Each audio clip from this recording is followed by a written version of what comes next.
Liftoff will start in T-minus 10 seconds. 10, 9, 8, 7, 6, 5, 4, 3, 2, 1. We have ignition. It's time! 17 seconds from Game 7 or from championship number 6. Jordan open. Chicago with the lead. Harper got a piece of it. It comes off. The Chicago Bulls have won their 6th NBA championship. Tying run at second, 2 out. Palmero over the head of Jennings. Uribe charges, throws, out! And the White Sox have won the World Series. To the far side around the 8-yard line to Hester. Under it and to the middle with the 15 to the 20, breaks free of the 25 to the 30, to the outside, 40, midfield, 40, 30 to the coast, 20, 15, Hester 5. Oh! Touchdown!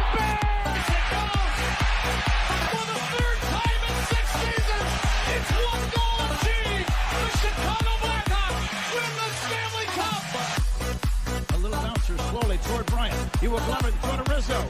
It's in time. And the Chicago Cubs win the World Series.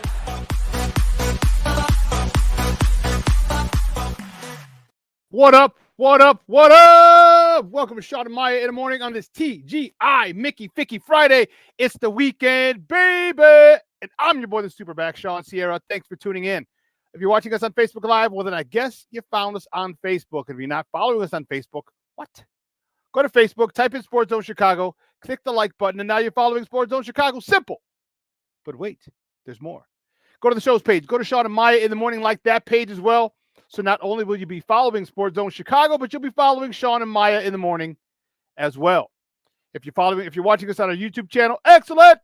And if you're not subscribed to our YouTube channel, for real. All right, listen, go to YouTube, type in Sports Zone Chicago, click the subscribe button. We're trying to get our subs up. All right, trying to get our subscriptions up. All right. So if you have to create an email and subscribe, do it. But listen, make sure you subscribe and also hit the notification button. That's the little bell right next to it. That'll let you know anytime a show from Sports Zone Chicago is going live. Get it? Got it? Good. Now, if you're watching us on our mobile app, wait, please don't tell me you didn't know we had a mobile app. Man, we have a mobile app. So wherever you get your apps from, it doesn't matter where you get your apps from. It doesn't matter. Just go there, whether it's iTunes, Google Play, Amazon, Walmart, Kmart, 7-Eleven, Zayre, Zemsky, Macy, Montgomery Ward, Venture, Woolworth, Goldblatt's, Zayre, wherever you get them from. You go there, you type in Sports Zone Chicago, you download it. You take us with you on the go. So not only do you get Shawn and Maya in the morning 3 days a week, not only do you get our other live shows throughout the week, not only are they archived there like they are on Facebook and YouTube, but I'll tell you what, we give you a slew. And I mean a slew of articles thanks to my man Clarence Council III. Big up to Clarence for keeping you abreast of all articles Chicago sports related. And if you're watching this on our Roku channel, I like that kind of party, baby. Yay. Come on, man. We have our own Roku channel. Sports Zone Chicago has their own Roku channel.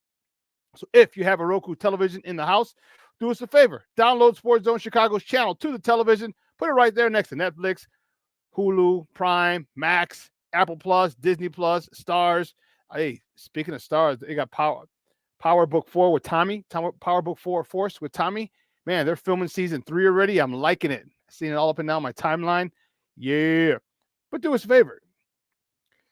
Download Sports Zone Chicago's channel and put it right there on the TV next to all of them. All of them. Okay? Now, you can also tweet the show. You can tweet us at Sports Zone Shy. That's CHI at Sports Zone Shy. Now, if you want to follow me, just me, personally online, you want to know what I did? Well, let me tell you what I did. You want to know what I did? Here's what I did. I made it nice and easy for you folks. Nice and easy. One handle for Facebook, Twitter, Instagram, Snapchat, and TikTok. All one handle at The Shawn Sierra. That's TheShawnSierra. Now, if you want to follow my lovely co-host, Maya Akai, you can follow her on Facebook and Twitter at The Sports Chica. If you want to follow her on Instagram because you're an IG and you do it just for the gram, well, just follow her at Maya_Akai. It's MAYA_AKAI. Man, we have a great show, but I need you to get interactive. So whatever platform you're watching us on, whether it's Facebook, whether it's YouTube, whether it's our mobile app, do us a favor, leave a question or comment on that platform. It'll come up here in the thread. I'll post it on the screen. It'll get incorporated into the show. And that, my peoples, is why this is the best morning Chicago sports talk show around. You. So bring it, baby. We want all of it. Give me all your questions, comments, smart-ass remarks, because ain't nobody scared over here. And like The Rock said, baby, don't sing it, just bring it. Let's check out the chat line, see what's going on already. Vernon Fairley, what up? Vernon, what is the 5-6? I'm telling you, what does the 5 fingers say to the face? Falcons what? Slap. I'm telling you. There's certain people, man. Oh, some good tea. Certain people, do it for me, man. Certain people trigger me. You know, they trigger me. Yes. Cornelius Squalls in the house. What up, Papa? How you doing? Thank you for tuning in. Be smooth. Brian Hendren in the house. Good morning. Happy Friday. My girl, Lavette Lee in the Mickey Ficky house. Good morning, Mom. Thank you for tuning in. My man, Mr. Shode, is in the house. What's up, Papa? He's sneaking off from work and stuff. That's what I'm talking about. That's love. That's support right there. Man, yes, sir, Bob. My man, Michelle Walls in the Mickey house. Mickey Ficky, TGIF, baby. You know it. And listen, I don't know about a lot, but I do know this. More of the usual suspects will chime in as the show goes on. Speaking of the show, man, we have a phenomenal show for you at 9:30 at the bottom of the hour. My man, one of St. Rita's finest, Southside Zoe. Matt Zawadzki's going to join us, talk a little spring training. The games have begun. Well, they began last year. Nothing happened with Parkins, Shorty. Nothing happened with Parkins. He just bothers me. That's all. He just bothers me. I don't know the dude. I've never met him. He just bothers me. Oh, don't. Yeah, don't worry. We talking about that too, Be Smooth. We got that. We got that too. Yeah. All right, perfect. I just had to make sure the warden's getting picked up. She's good. Yeah, so at 9:30, Matt Zawadzki from Pinwheels and Ivy Podcast and Sports Mockery. He's going to join us talking baseball. And then about 10:15, 10:20, my man. You can see him every Saturday morning here on this network. He's part of the Smoke Fellas. I don't know whether he's Lucky Lefty, Lean Martin. What name he goes by? He doesn't go by this name always, and that's Mr. It's 5 o'clock somewhere. My man, Damani Pugh, is going to join us at about 10:15, 10:20, talking Bears. We have a lot to talk about. It just won't die. Can't we just stop talking about it and talk about something else? You got to have someone else chime in and say something stupid or say something disrespectful. It's a shame the way people act toward Justin. Whether you like him or not, whether you want him or not, that's not the point. The point is he's a human being. The point is give him some respect. The point is you're going to say stuff. You say stuff behind a mic, but you wouldn't say to his face because he'd tell you to go fuck yourself.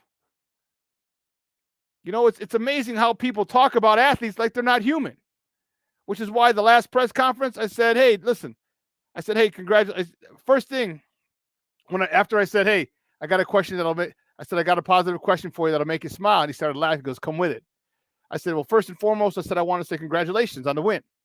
Remember, it was the Atlanta game, the snowy game. I was like, I want to say congratulations on the win. I said, because sometimes when you get up there, I said, we just tend to bark questions at you. And I said, I don't want to do that. I want to let you know that I'm happy for you, that congratulations on the win. They're human. They are human. And to treat them and to talk about them in a way, because believe me, I got no problem saying anything to anybody. Okay? I don't. Okay? And if it gets to be blackballed, whatever. But, Have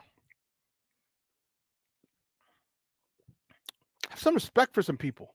You know what I mean? Have some respect. You don't have to like them. Okay? You could want Caleb. You could love Caleb. And that's fine. But have some respect for people. Because as of right now, he still is the starting quarterback for the Chicago Bears. The team that you allegedly love and follow. We'll talk more about this nonsense as the show goes on. But that kind of pissed me off when media people just, and fans too, but fans are, they're just going to do that. But have some professional courtesy. But then again, when you make your living as trying to be a shock jock and crazy takes, okay, well then that's where you live. That's where you reside. And that's unfortunate. That's unfortunate. Where goes one? Good morning, Papa. How are you? Thank you for tuning in. I appreciate it.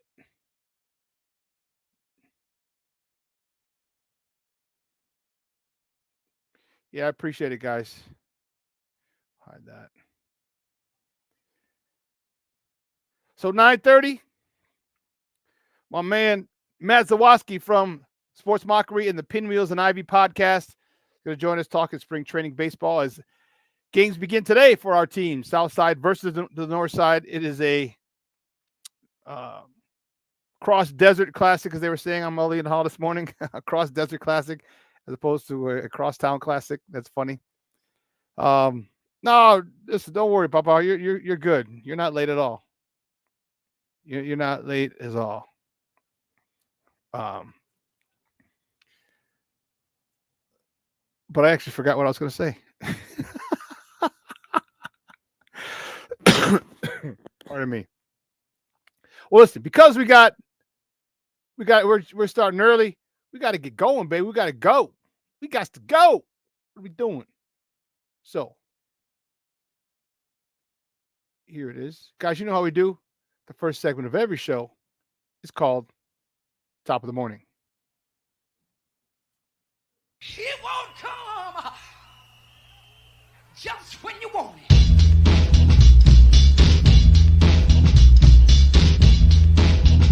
Top of the morning to you. Top of the morning to you. Top of the morning to you. First top of the morning topic the other day, the Blackhawks, they fall. They fell to the Philadelphia Flyers 3-1 on Wednesday. Soderblom, he stopped 30 of 33 shots. The only goal tallied by the Blackhawks was Blackwell, his fourth of the season, his fourth lamplighter of the season. And Anderson was the only assist. So it's just a tough go right now. All right, they're exciting. Connor's back, but it's just a tough go right now. And tonight, the Blackhawks, they host the Winnipeg Jets at the United Center on the west side. Puck drop is 7:30. You can see that game on NBC Sports Chicago and NBC Sports Chicago Plus. It's on both of them. Why? I don't know. Or you can listen to them on the radio, 7:20 a.m., their flagship stations. The next top of the morning topic, the Bulls. Yeah, that was a rough one. The Bulls fall to the Boston Celtics on the west side. They're at home, 129-112. Nikola Vucevic, he led the way with 22 points, 14 boards. Kobe White, 20 points on 4 for 9 from three-point range. That's 44%. I will take that, baby. DeMar DeRozan contributed 19 points in the loss. The Bulls don't play again until Sunday when they're at New Orleans, and that game is at 6 p.m. Tip off at 6 p.m., and you can catch that game on NBC Sports Chicago Plus, because the Blackhawks, after they play tonight and hosting the Winnipeg Jets, they host the Detroit Red Wings and Patrick Kane. It's also Chris Chelios' jersey retirement night, I want to say, and Michael Jordan's supposed to be in town for that. I remember them talking about that. And that game's going to be on NBC Sports Chicago. So the Bulls game, because the Hawks started 5, the Bulls started 6. The Bulls are going to be in New Orleans taking on the Pelicans. So you can catch that game on NBC Sports Chicago Plus, or listen to the Bulls game on 670 a.m., their flagship station. You can catch all the Blackhawk games on the radio at 720 a.m., which is their flagship station.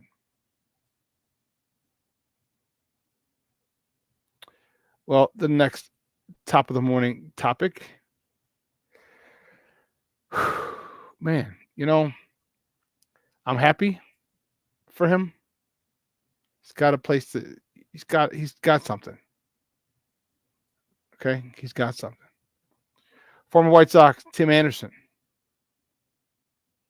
Okay, Tim Anderson signed a 1-year, $5 million deal with the Miami Marlins, and that was in the works. That had been talked about on Wednesday, but it gets done yesterday. So he's got to prove it here. All right, he's going to be down there with Jake Berger at third. I think it's a good start for Tim. It really, really is. I'm happy for him. I hope he really takes advantage of this opportunity. 1 year, $5 million. Okay, it's not the $14 million that they declined, but it's giving you a shot to earn another contract. All right, so live within your means. In Miami, that could be tough. Well, you got money from here, so it's not like you're in the wick line by any stretch of the imagination. Definitely not in the wick line. That's for sure. Next up, the morning topic, baby. Look at this. That's what I'm talking about, baby, today. Not only do we discuss Cubs Sox, but Catholic League play starts today. And it's a cross desert classic. The White Sox travel across the other side of Phoenix to Mesa, Arizona to take on the Cubs at Sloan Park. First pitch is at 2:05 p.m. our time. You can catch that game on NBC Sports Chicago, which is the White Sox broadcast. You can also catch it on the Marquee Network, which is the Cubs broadcast. Catch the White Sox, if you want the White Sox radio call, it's AM 1000, their flagship station. If you want to listen to the Cubs call with Ron Coomer and who's the other guy? You can listen to 670 AM. I know my Cub fans are going to be pissed. I can't think of his name either. I just can't. I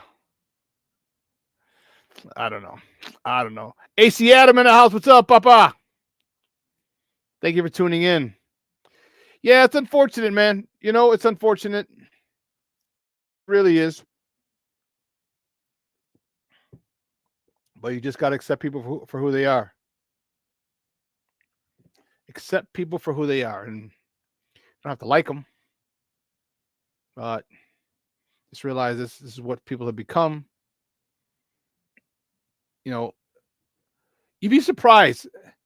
Power goes to people's heads. Celebrity, notoriety, that goes to people's heads quickly. And when you've been doing it for so long, like he has, all right, so a lot of times people, their celebrity or the fact that they're on TV and the fact that they're on radio or the fact that they're on both, okay? Now it's even podcasters. Love to think that they have a much higher opinion of themselves. Feel they can say what they want about whoever they want. And I don't mean professionally. If you're doing it professionally, cool. That's our job. When you go after someone and say he's a bum, he's a clown, he's this, he sucks, and come on, man. Now you're going after someone personally. And I don't think there's a need for that. And unfortunately, social media has really, really, really become a cesspool for that because everyone has a platform and everyone can say what they want. It's unfortunate. Because if you think about it, if that was you they were talking about, if that was your son or your daughter they were talking about, you probably wouldn't be so flippant with your thumbs. Little thumb thugs, we call them. Little thumb thugs. Oh, man. That's funny. Little thumb thugs. And you know what? You know what's crazy about today? There's a lot of hope in Sloan Park for the Cubs. new season springs eternal, and you're looking for stuff, and you're looking for a good year, and rightfully so. Still trying to sign Bellinger. Like, stop playing around. Go get him. Again, I told you, start at 170, negotiate, give him 185. I mean, hell, if you got to give him 190, 195, the hell with it, do it. But just get him back. And the one thing is, it's interesting. The Cubs are going for it. The White Sox, well, who knows what the hell we're doing. Here's the starters for today. Jesse Chavez for the White Sox. This 40-year-old guy who was about to retire. What? Who the hell is that? He's going up against Jordan Wick for the Cubs. It's sad. I'm telling you, it is extremely unfortunate to be a White Sox fan right now. Extremely unfortunate. You can't, I'm telling you, I can't just like go pick another team. If I had a team from Jump Street, like in football, I've been a 49ers fan for the longest time. You know, if the Bears didn't win it, I wanted the Niners to win it. I like the Cowboys a little bit with the big three, but they were number 3. They came in, and then at 3, then when they started sucking, then they left. But always Bears number 1, 49ers number 2. Always. Like the Patriots, but liked it from afar. I usually, you know why I couldn't stand them? Because all my wicked pissa Boston friends from Holy Cross were so arrogant about it. I would have been arrogant too. I'd have been a prick as well. If my team went to 10 Super Bowls in 20 years, I'd be a little snobby as well. Believe you me. Believe you me. I'd be a little snobby. But I digress. Dude, who the hell is Jesse Chavez? Not that I expect Dylan Cease to start.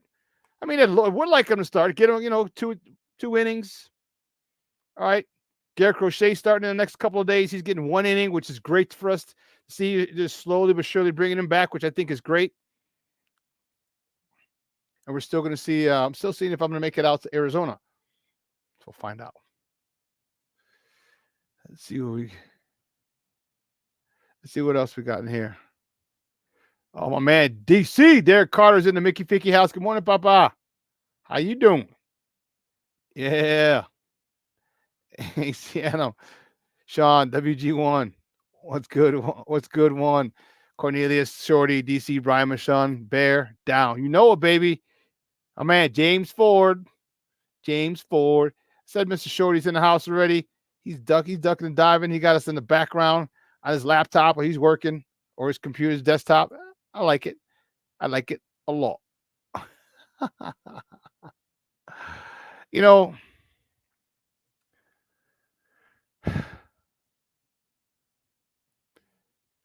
we're going to talk about what Justin said.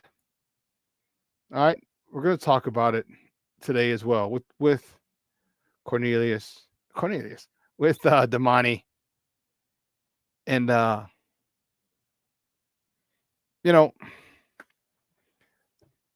we're going to play both clips. We'll play that clip, and then we'll play the cap clip. And there's got to be, you got to draw a line somewhere. You just have to. Like, you just can't talk about athletes and like they're, I mean, and it's just bothersome to me. It's really, really bothersome to me if you couldn't tell. Being a former athlete, a professional athlete, it's like, we're human, dude. Doesn't matter how much you make. Doesn't matter, if you like us or don't like us. We're still human. Don't sit there and talk to people about people like that. It's just bothersome.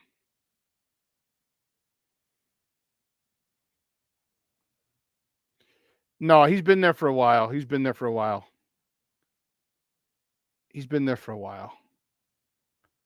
Yeah. So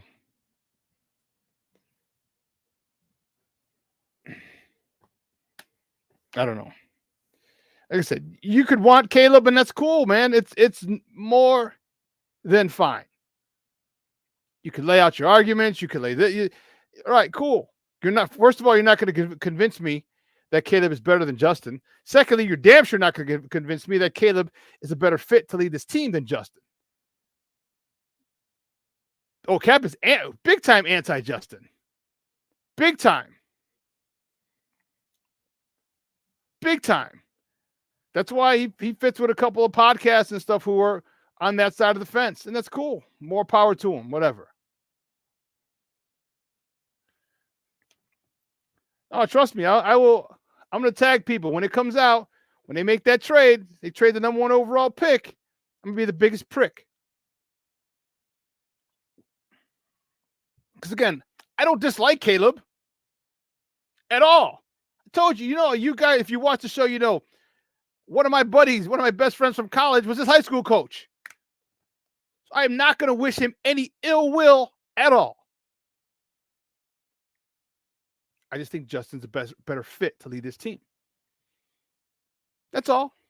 So you can throw stats out at me, And it's funny when people say, well, look how he missed the receiver. Look here. I'm like, do you know? Or he can't read coverages. And my question is, can you read coverages? Can you read coverages? So you have to be able to read coverages to know what coverage it is to tell that he can't read coverages. So don't sit there and tell me he can't read coverages because you're hearing from someone who has an agenda. Craziness. Now you got me fired up on this Friday. Thank God it's TGI Mickey Ficky Friday, baby. Whew. I gotta take a break. I gotta take a break because I'm on fire, baby. And on the other side of the break, my man, one of St. Rita's finest, Southside Zoe, is in the house. He's gonna join us, Matt Zawoski from the Pinwheels and Ivy podcast. So don't go anywhere, folks. Keep it locked right here. Shawn and Maya in the morning on Sports Zone Chicago. Hey, it's your boy, the SuperBack, Shawn Sierra, and be sure to follow Sports Zone Chicago on all social media platforms, on Facebook, Instagram, and our Roku channel. You can find us at Sports Zone Chicago, and on Twitter, we are at Sports Zone Shy. Also, be sure to download our mobile app so you can take Sports Zone Chicago with you on the go. Time out. How are you feeling right now? Happy? Excited? Angry? Overwhelmed? One of the best things you can do for your mind health is to name what you're feeling. It can sharpen your awareness and help you talk about your feelings with someone you trust. Here are 3 questions to ask yourself. Where are your thoughts right now? In the past, the present, the future? Do you notice any sensations in your body? Is your heart beating fast? Is there a flutter in your stomach? Or are you fully relaxed? What do you need right now? Time with others? Time to yourself? Remember, there's power in this awareness. So find ways to identify what you're feeling today.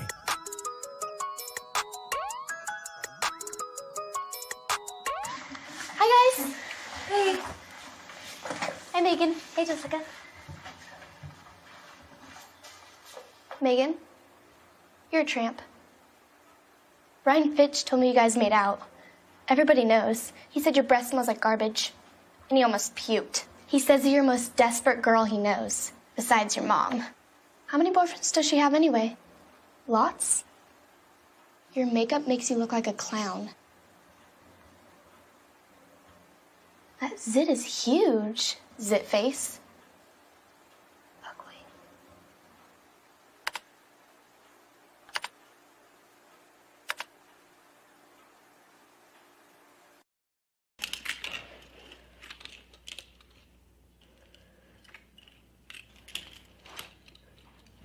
Hey, bud, what you doing? I'm playing with cars. Cars? Can you show me what a car does?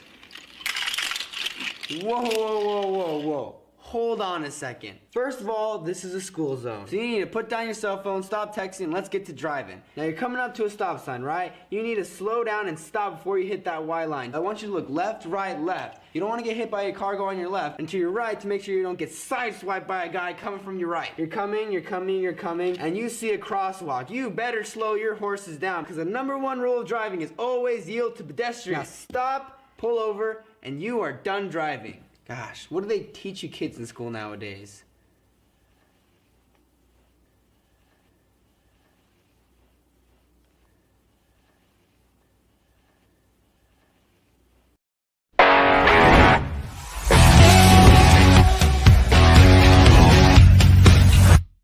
Sure. I think, just from a player standpoint in general, a lot of the conversation on offense revolved around, adaptability. What can you do with, different pieces of the puzzle depending on each year? Each year in this league is going to be its own individual year. And I think priding ourselves on having an offensive system, a group of coaches that can adapt and adjust the scheme to the player's skill set, because it's our job first to be great teachers. And then second, to be able to put guys in the right position, in the best position for their own individual success to lead to our team's success. So a lot of the conversation revolved around not just the quarterback position. Obviously, that's a starting point on offense. But how does that look for every position as team and as teams adapt each year and as players adapt? Safe to say this is an offense, though, whether it's Justin or a college quarterback that, to be named later, that could work for either one of them. Yeah, I totally believe that. Welcome back to Shawn and Maya in the morning on Sports Zone Chicago. Those clips courtesy of the Chicago Bears. That was new offensive coordinator Shane Waldron. Just kind of his assessment of what's going on. I think he did a phenomenal job yesterday of avoiding the, 600-pound gorilla in the room. Man, they prepped him. So we're going to see how it plays out. Is JF1 staying? Or are they drafting Caleb? Or are they drafting Drake May? Or are they drafting Jaden Daniels? I don't know. We'll find out. But today's a fun day. Well, for most baseball fans, not us White Sox fans, because today really sucks for us. But ni modo. Spring training games start for our teams as they play the Cross Desert Classic out in Mesa, Arizona at Sloan Park. Sox travel to Cubs, and my next guest is a good friend of the program, and we're going to talk about it from the Stats White Sox angle. You can find him on Twitter at Pinwheels Ivy Pod. That's where his podcast Twitter handle is. But he is at Southside Zoe. Again, one of St. Rita's finest, my man, Matt Zawoski. Matt, what's up, Papa? Good morning. What's going on, man? Good morning. I don't know if I want to be called St. Rita's finest anymore. Their basketball team freaking stinks this year. You see, they won 2 games this year.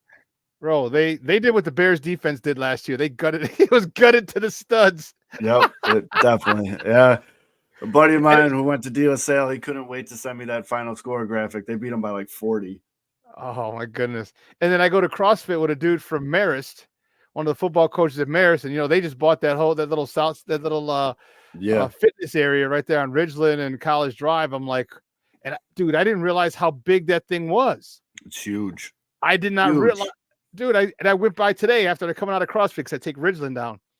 And I was like, I was coming in this morning and I looked and it was like, whoa, it was like, I was like, oh, jeez, that is big. Yep. So after CrossFit, I turned in a parking lot and I just drove. I'm like, damn.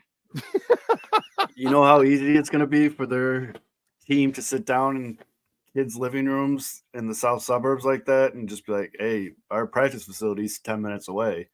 Like, and it's state of the art and brand new. And I can go on and on, but let's talk about baseball. the sunny subject of our White Sox. Yep. Actually, so Shawn, this is going to be weird, but I have a disease where every year I find a good mindset to go on with the White Sox, and this year's no different. Okay. All right. I think when you don't have any expectations for a team, really the only way they can go is up. And I hear you. Chris Getz has come in with a plan. At least there's a plan. There's a plan. And it seems like the plan is to get more speed, to get marginally better on defense. It was tough to watch White Sox games last year as someone who is as big a fan of baseball as I am and watch them make little league mistakes game after game after game. Ground balls, fly balls, hitting the cutoff man, taking the extra base, slide. You mean the fundamentals? Oh, those things? Yes. And so that seems to have been on paper corrected. Now, these aren't names that are going to jump off the page at you. These aren't Cody Bellinger. It's not any of these other big free agents, but what we got going here, and I said this on my show, and I'm going to keep saying it, we basically got the makings of a Disney movie going on. A ragtag bunch of misfits that everybody counted out that were on their last leg. Some of these guys are playing to stay in the league. Some of these guys are playing because this is their first shot at a starting position. And, hungry dogs tend to run faster. Yeah. And that's all this team, top to bottom, is hungry dogs. And I mean, even the guys that we all know and love, Yohan Moncada, contract year. Eloy Jimenez, contract. And he's got an option, but still, he's playing for that next big piece of paper. Big deal, yeah. I mean, all these guys, you go down the line. The only one that's locked up for a while with any certainty is the best player on the team, and Luis Robert Jr. Everybody else is playing for that paper. And then you got guys like Paul DeLong. This is it for him. This is, hey, guys, I can still do it. He's on that Elvis Andrews vibe. You know what I mean? Like, I got to show the league that I can still do it. And then on the flip side of that, now you got the kids. Like, they just traded. I like this trade. They traded and got a kid named Dominic Fletcher from the Diamondbacks. Yeah. Probably going to start in right field. Southsiders are going to love this kid. Little guy, 5'6", 185 pounds. Whoa. Fast as hell.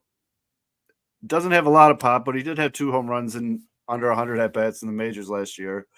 He's fast, though, and, man, he hustles. He's defensively sound. He's going to take that extra base.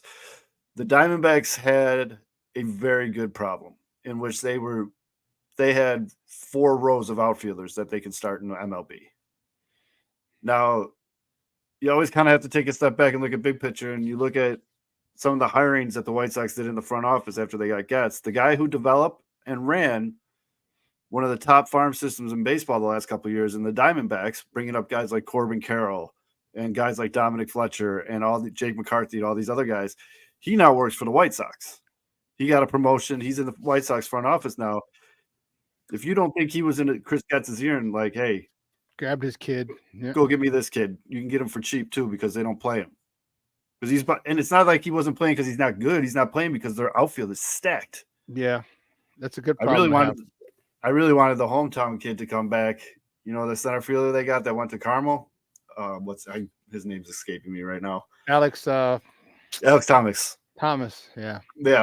His mom I didn't because then I would have to hear Jordan Lynch. 'Cause I work out with Jordan.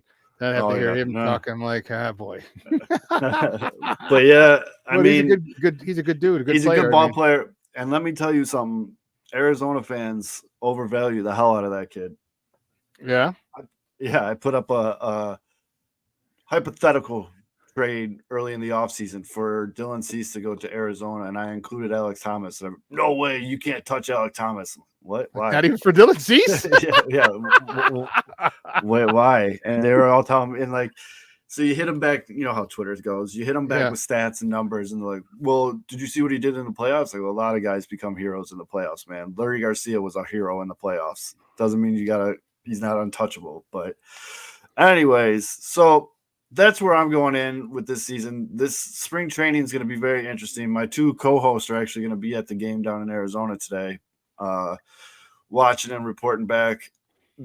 Obviously there's massive holes in this team, but it could break good is what I'm saying. It's not all doom and gloom in my eyes. The bullpen's hilarious, but other than that, we'll see. I really just want to – they're going to be playing that Ozzie Guillen style small ball that, people loved in the early 2000s when it won us the championship. So, but it's not even that, dude. We still got talent. That's the issue. We still have talent. We still got Lubov. We still have Yo-Yo. We still have Eloy. We still have Vaughn. So we still have some pop. We still have some. It's not like they gutted it completely.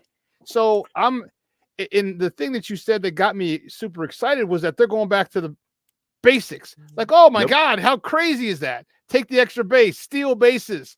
You know what I mean? Hit the cutoff man. Crazy, crazy stuff. I know that's new wave shit to some people, but my goodness, like you do that. I mean, if you're fundamentally sound, that'll win you an extra 5 to 10 games a year. Just relying on your fundamentals. Something we haven't done, and something that you and I have preached, something Ozzie's preached, something that won Ozzie a World Series. But for whatever reason, guys, they'll say it, okay, but they won't follow through, and that's the frustrating part. I don't give a damn if you're hitting 30 homers and all this stuff. Get the ball to the right side when there's a runner on second. All right, move them over, do your job, and that's the thing is everybody wants hero ball. it doesn't always work, man. And that got me excited, man. I want to see guys steal bases. I want to see good defense. I want to see double plays up the middle. I want to see Lou Bob cover everything from the Wisconsin to the Indiana border. You know what I mean? It's got me excited, dude.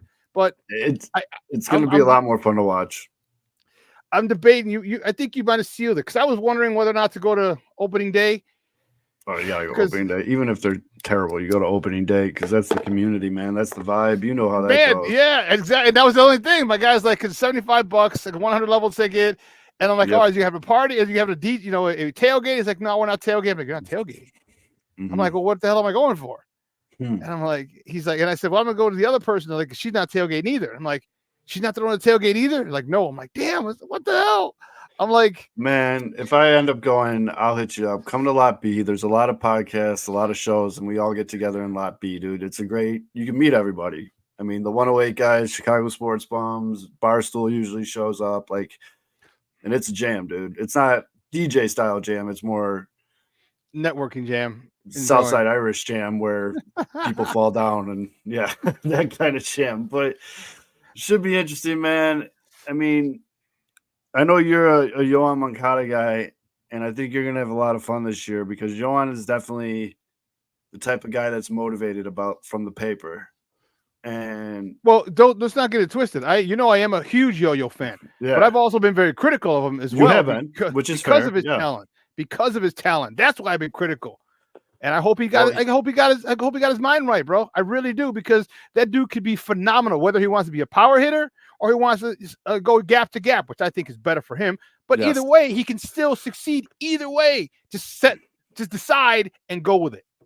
Stop making these damn videos unless you get more hot chicks. He spoke to the back injury. He said he's finally up to 100%, which a lot of guys do before spring training. But the big thing again is, if it's not coming from the White Sox, he's basically auditioning for every other team in the league because he's going to need a new contract from somebody next year. If he's healthy, and like a lot of these guys, if he can stay healthy, we saw the last 2 months of the season when the White Sox were just mathematically eliminated already, there wasn't a better player at third base than Yohan Moncada around baseball. He was a stud. The glove's always been it. Even when he's slumping, the glove's always there. But now they're saying a lot of these guys that are down there in Arizona talking about how he's going oppo from both sides of the plate and he's hitting the ball with conviction and everything's going good. And I would love to see the Yohan Moncada that was the top prospect in baseball. You and me both, dog. You and me both. That would be wow. So let's go down that hypothetical road, the what if road. So what if he comes out and he plays well. He does, and he's slapping it from foul line to foul line, gap to gap, and stealing bases. And we know his defenses ain't going anywhere. So he's a vacuum over at third. Gives it 20-ish homers, 25 homers, give or take. And so what do you do with him next year? You bring him back? And if you do, are you at the quarter mark? Or you going to? We'll give you a $20 million a year because he's making 25 this year. Yeah, he's not going to get Manny Machado money. Let's just be very clear about that. One season's not going to get you $200 million. You know what I mean? They're still going to remember the 3 dog shit seasons he had before this one. So don't get that twisted. But I mean, that's basically that's the carrot at the end of the stick for him all season. Is he's got to know, I just had 2 good months. I just added a couple more numbers onto that contract. Yeah. We got to keep going like this. And you could tell early, I'm a big, it's all over White Sox. I'm a big vibe guy. I'm a big reading people's body language. Guy, and okay. He seems like he wants to play baseball. The last couple of years, it was kind of oh fuck, I got to go to work. But now it's he's pumped. He's talking up Eloy. He's talking up his teammates. I don't know who exactly was the quote unquote cancer in the locker room last year. I don't know who it was. All I know is a lot of guys are gone, and all of a sudden this team, it's weird because they never used to talk each other up. They never used to talk about anybody else. It was all me. Yeah. I watched interviews with Eloy, Luis, Moncada, their new second baseman, Nicky Lopez, all these guys, and they barely talked about themselves at all. Everything else was about how good their teammate is going to be. And to me, that's a big difference. Sign. And it's a really good sign. It is a good sign. And again, I'm not pointing the fingers. I'm not saying it was one guy or the other or, whatever, because there are people with theories, but all that I care about is what's happening now. And what's happening now seems like I said, a Disney movie in the making, where you got this ragtag group of a lot of no names. Like, look at the catcher position for the White Sox. They got Martin Maldonado. Martin Maldonado was born in 1986. If you play with him on MLB The Show, out of 100, his speed rating's 2. I'm just sitting there. So he'll get there in about 10 minutes. He'll get down the line in about 10 minutes. But he's got an absolute cannon for an arm, and that's going to be a big thing this year because, one, we all know the bases are bigger. We saw Ronald Acuna put up a 70-50 year, which is still just blows my mind. And two, they just passed a new rule. You can't block the base anymore. So you know how, like, when the shortstop comes in, he would always put his leg down there and block his – can't do that anymore. So stolen bases are going to go through the roof this And that's year. they're trying because they want more scoring. Exactly. It's more exciting. And so I don't know if Getz knew that or this is the reason why, but to go out and get guys like Max Stassi, Martin Maldonado, guys who are defensive first catchers who can't get those guys, to me, that's a good play. That's a good, I mean, they're not going to hit. These are 9 hitters, 8 hitters, because I know they like to flip the lineup. But yeah, and I don't know. There's just, I'm going to give them the benefit of the doubt until they prove me wrong, I guess is what I'm saying. And there's a lot of question marks, like Garrett Crochet. He wants to be a starter. He's been working out all offseason to be a starter. Mm-hmm. They already said he's going to Monday or Tuesday. Yeah, for one inning he got is what I was reading. So which is good. And ramp him up. You know what I mean? Exactly. Stretch him out. And to hear they got 16 guys competing for 5 starting spots, and 2 of those are already gone. Cease and Soroka that's already that issue. So they're basically fighting for 3 spots. Last year, the White Sox couldn't find a 5th guy. They were calling up dudes from single A to come in and fill innings. Like, they couldn't find anyone. And now they got, Dylan Cease. We don't know what Michael Kopech's going to do this year. Right. They still got Tukey. Soroka was in that deal. Soroka, he's another big if. If he can get back to where he was before the injury, that's a steal. They got Fetty Wap, our boy Fetty.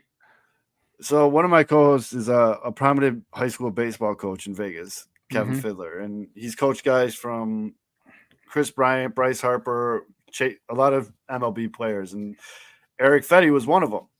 Now, Fetty got to the show. He stunk. And like a lot of pitchers that stink, he went over to Japan. Well, when Homeboy was in Japan, he shut up and listened and learned a thing or two. Added 2 pitches because they're all about ball movement in Japan. Like, those guys aren't going to mow. You can't go mowing you down. Yeah. No, you can't go to Japan and think you're going to just throw 101 mile an hour and you're going to get guys out. Those guys will smack. Look at Otani. They'll smack that thing like a fly swatter. But it's all about movement. So he learned a split finger. He learned how to make his changeup. And he won their equivalent of a Cy Young last year in that Japanese league. And he was an MVP. And so he's coming over. Yeah. And he's coming over to the White Sox on a, hey, I can play in the majors deal. And apparently the early returns are like, this dude, he did something over there. And Brian Bannister, the new pitching coach for the White Sox, is the big reason why he came. Isn't it Floyd's son? Yes, I believe so. And that's the big reason why he had offers from a bunch of different teams, and he came to the White Sox because of Bannister. And then they got these other, like, they got Chris Flexen in the deal with the Mariners. That's a guy that was a high draft pick, and if he control is an issue, but you can fix control. Control's a fixable problem. Dude, you're getting me excited, dude. I'm gonna have to call my guy today. Like, yeah, all right, give me that opening day ticket. Now, there is not a single thing on the face of this earth that makes me think this team is gonna even a playoff team. But I'll tell you what this team's gonna be. They're gonna be watchable. Last year was unwatchable. Couldn't watch it. Terrible. Fundamentally, just the guys. It looked like, they were clocking in to go work in a warehouse for 12 hours. Like, they looked miserable. Shoulders were slumped. Nobody was talking. Everything was me, all this shit. This year, it's going to be watchable. You're going to have a lot of fun when they're winning. And when they're losing, you're going to learn some stuff. But it's it's going to be an interesting year for the White Sox. It's going to be a lot more fun ride than last year because you have guys that actually care and want to play. Guys, we're joined by Matt Zawoski from the Pinwheels and Ivy podcast, Sports Mockery, and talking White Sox baseball here on Shawn and Maya in the morning on Sports Zone Chicago. Best case scenario. Yo-Yo has a career year because he wants that paper. Eloy grows the hell up and he realizes he wants some more paper and he has a good year. Lubob continues to Lubob. And Andrew Vaughn does some of the things that we want him to do. Where do you see this team being toward down the stretch? And what's gonna is the pitching or the lack thereof, is that gonna hurt them? Because they're fundamentally sound. We already talked about that'll win you 2 to 5. I mean, between 5 and 10 games somewhere in there. But as the pitching, is that going to be their downfall, their Achilles heel? So it's all kind of tied together. So when you are on the mound and you have guys behind you that can make every play, so you're not so worried about missing your spot by half an inch. You can go up there and you can actually throw. Whereas if you go up there and you're like, oh God, these guys suck. I gotta be. Don't hit it to Tim Anderson. Don't hit a routine ground ball to Tim Anderson. I gotta be perfect. I gotta be perfect. I gotta hit this spot. I gotta be perfect. That weighs a lot on a guy, and that's why you saw guys like Lance Lynn and some of these other guys that as soon as they left the White Sox and were pitching for teams that were behind them, they look different on the mound. Yeah. So that's going to be interesting. The White Sox have some horses too. The big. He won't come up this year. I mean, if he comes up, he either did something incredibly awesome or the White Sox are in deep doo-doo. But Noah Schultz is down in single A ball. Kid's 6'9", 220 pounds, lefty. Or I'm sorry. No, he is a lefty. He's a lefty. If you want to feel good about something with the White Sox, Google him and watch some videos. It's Randy Johnson. It's Randy Johnson and Chris Sale almost like molded together because his breaking stuff's just unfair. And from people that I trust with their evaluation of farm systems, like people I hold their opinion dear, there's a good chance he is the top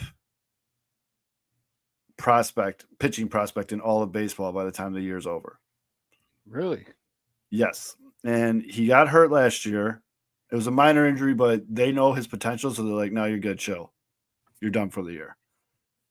And, Noah Schultz, he'll be in single A this year, but he is.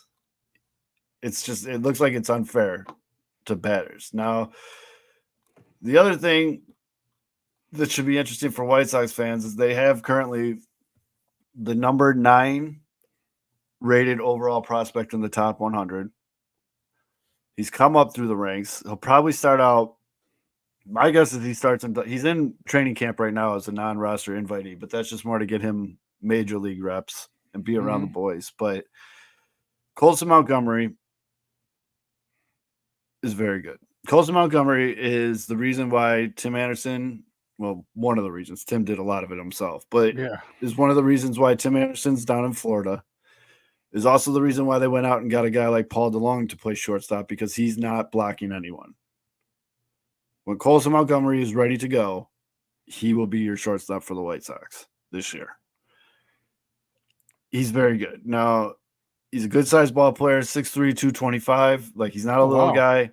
Yeah. A-Rod size. Yeah, he's got bigger. He's got some pop, nothing crazy. He puts the bat on the ball, man. He had something, I forgot how long it was. It was like I think it was 26, 27 game hitting streak. Like, the kid can hit. He struggled. He got hurt last year. When he came back, he struggled a little bit in Double-A because Double-A has better pitching than Triple-A. Everybody knows that. Double-A is where that's where the best pitching is. And so they're going to start him again in Double-A, but, I mean, this kid, he's the truth. And he's got to work on his defense a little bit. Hitting's not a question. It's just he's got to get a little bit more defensively sound before they call him up. But I said on my show, there's a series like the first or second week of June on the South Side against, I think it's like Pittsburgh or Toronto. That's when I think you're going to see him. Second week of June. Because that way he'll be polished enough and there's all that service time BS. But yeah, Yeah. he'll be up. But there's things to be excited for this year. I mean, another big thing, they didn't trade Dylan Cease like everyone thought they would. Well, Yeah. they haven't traded him. They haven't traded him yet, I should say. I mean, pitchers are going down like flies already. But if they don't trade him and this is a sinking ship, or they're a middle of the road team, if Dylan Cease blows the doors off the first half of the season, he gone by the All-Star break. Oh, hell yeah. He gone. Some people think they'll trade Moncada if he starts out hot too. Expiring contract. I could see that. I could he's easily out. see that. Yeah. Well, So just talk a little baseball, but not actual baseball. All right.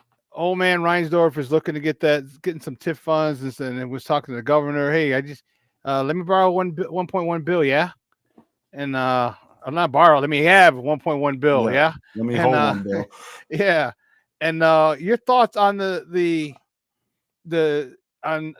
possibility of the White Sox moving to, the South Loop over there, right by the Target. Target will get busy, but your thoughts. We got some of the renderings here, which are really pretty. You see the river right there on the side. All right, here's another one from the outside, a little further back, and then the inside. So it looks like they have 2 video boards, which is pretty dope, inside and then the outside.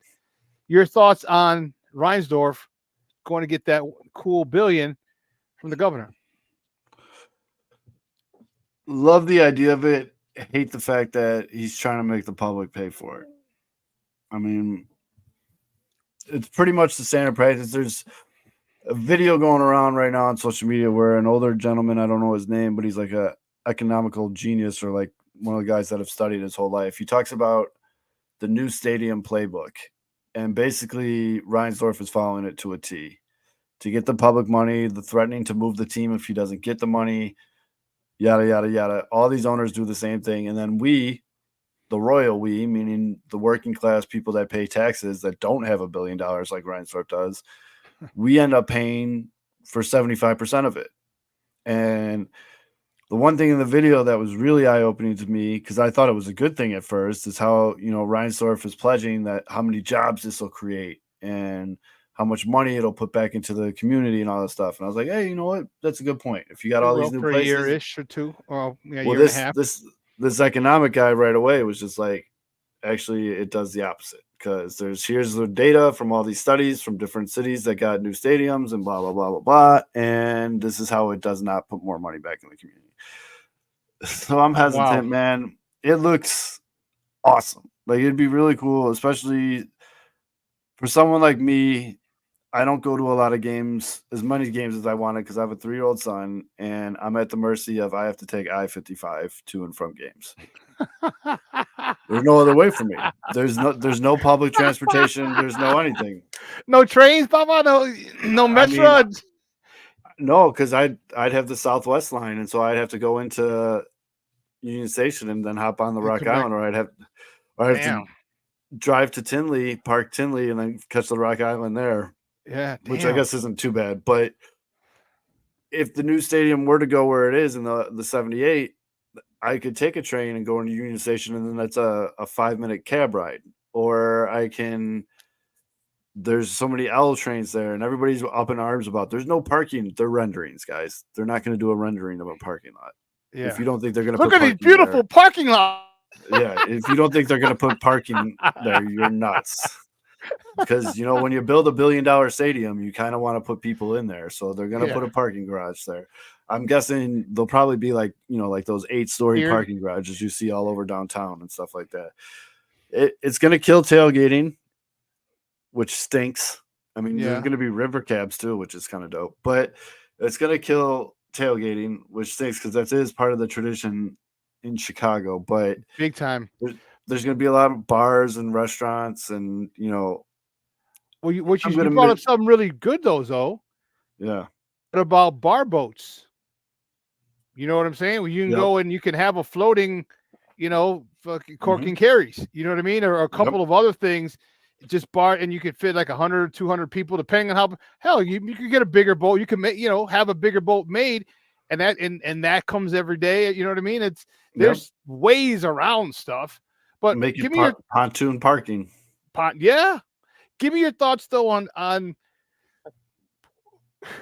the South Side has been the home to the White Sox. I mean, technically they'd still be South Side, but Bridgeport has been the home, and it's held them down for over 100 years, dude. How do you think that? Give me your thoughts on that, because you're just saying, you know what, fuck you, I'm leaving here. You know what I mean? He even thought about, you know what, let's build a park back where the old one was. You know what I mean? Mm-hmm. He's just like, oh, I'm out. I'm leaving the neighborhood. Yeah, because there's a couple. I mean, it all revolves around money, which no one's surprised about that at all. But the reason why you don't have so many bars and restaurants around the park currently, like you do in Wrigleyville, is because Jerry can't control it. Jerry doesn't get money from those bars or restaurants, and so that's why he's kept the parking lots huge and all this other stuff. In the new place, Jerry's going to see a piece of all those restaurants and bars and all that stuff. So that's why he's going to build it up real big. Now, I can tell you, I know from talking to people, a lot of Bridgeport people, they are not happy about this, which I get it. You know, some of those people, shit, they moved there just to be close to the stadium. Yep. And now they're talking about what they would do with the stadium. I've heard Chicago Fire, the soccer team, I've heard that, and I've also heard them tearing down the stadium and using that lot to put up like affordable housing. Which, okay, cool, you know, but it's just all I would talking shit. Yeah, because that's, you know what, and that doesn't make sense, because you just tore down the projects in 90, 88, 90, Right. because, and the thing is, you want access to downtown. And so and look what they're doing. They're trying to do it off of 290 as well. People keep shooting each other though, so that's going really slow. But everywhere you go, when you're buying an expressway, you want access to downtown. I doubt they're going to be affordable housing there. That's going to be, I mean, in Bridgeport, the property values are through the roof over there. I think that could be a luxury, that could be a luxury area because you're right there. 31st Street, you could take Clark Street in, you could take right. a couple other streets in to downtown and in and out quickly, or the expressway. Man, I think I should be more clear, I guess. When I don't think it's going to be like project affordable housing. I think it's going to be like townhomes or something like that. You know what I mean? Like, it's not going to be like, I get what you're saying. I know how it sounded when I first said it, but I think it's the rendering was like nice townhomes, like the ones that are connected and there's a wall dividing the two, like those kind of things. That's what the picture was, but God knows what it's really going to be. You know, it's just, again, we've all been around the block a lot of times, and when billionaires and millionaires start promising things, it's just bullshit. And we all know that. Literally. So until concrete hits a slab or this is all done, I ain't buying anything that they're selling.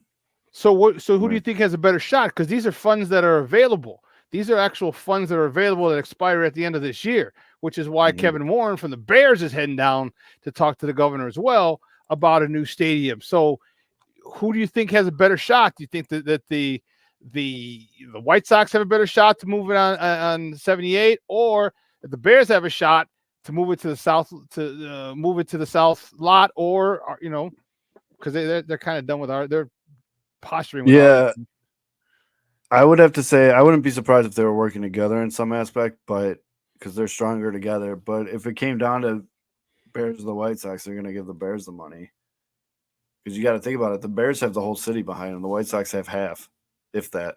Yeah, I was just going to say, So it's just, I mean, that's basic mathematics. So, I don't know. I think that this is all just one massive dog and pony show, empty threats, blah, blah, blah. Just so, I mean, rich guys get rich because they don't spend their own money. They get other people's money to spend. And OPM, yeah. That's pretty much what's happening here. And everybody can kick and scream and, whatever, but I mean, you can't blame them though. I mean, you can't blame them. These are funds that are literally earmarked for sports teams. Literally, it's not like we're taking money we're not pulling a Brett Favre and stealing from Social Security. We're not taking, you know what I mean? This is earmarked for, and it expires at the end of the year. So if I'm a businessman, I'm a $1 billion businessman, I'd be like, hey, come up off them funds, man. Shit, I ain't got to spend my money. So I know other people are mad at them, but you can't be mad at them because these are earmarked specifically for teams. And if, hey, they built you a stadium, they refurbished the stadium. Because remember when they first built it back in 1991, dude, that thing was just a slab of concrete and blue seats. Now it's got a little feel to it. It's got some home, and it's okay now. Now we can go. Then they added the food. You know what I mean? They did it's crazy. And you built us this stadium, you renovated it. Now build us another one.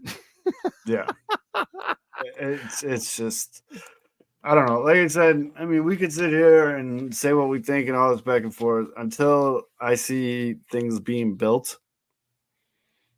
Because shovel hits the ground, yeah. Because that's part of the playbook, though, is you start saying, well, I guess if I don't get this money, I'll have to move this team down to Florida, or I've got to move this team to Nashville or anything like that. I mean, it's just, they like threaten us, which is, yeah. I mean, it is what it is. Because that's why he had that meeting with the mayor of Nashville and all that other stuff. Like, Jerry's not stupid. No. But I will tell you, though, Jerry keeps telling his kids, as soon as he kicks it, sell the damn White Sox and keep the Bulls. I know that for a fact. And so one makes money and one costs money. So yeah, and a new stadium would easily drive the price of that franchise up big time. On the river? Yep. Yeah, big time. Hey Zoe, great stuff, buddy. I appreciate it. Let everyone know where they can find you and your podcasts online. Yeah. You can find me Twitter at Southside Zoe. I'm very active on there. The podcast is at Pinwheels Ivy Pod. We go live every Wednesday night. Around 8 p.m. ish. It's a format just like this with live comments and everything, and we love to interact with the fans. We're on year 5 of the show, so it's been going strong. We're doing giveaways and stuff like that now, so give us a shot. 8 p.m. Wednesday nights. Great stuff, Bubba. Hey, have a great weekend, and I'll let you know about opening day. Now you've really got me.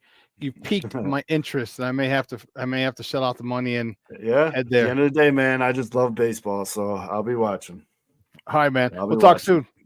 All right, take care. All right, thank you, guys. That's my man Mazawoski, Southside Zoe, coming on talking baseball, talking White Sox baseball with us.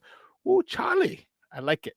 Listen, we're gonna take a quick break, and on the other side of the break, we're gonna welcome my guy Damani Puba. He's coming on about 10:15, 10:20. All right. But don't worry, we got some Bears talk. We got some other stuff to fill that void till he gets in. So don't go anywhere, folks. Keep it locked right here. Shawn and Maya in the morning on Sports Zone Chicago.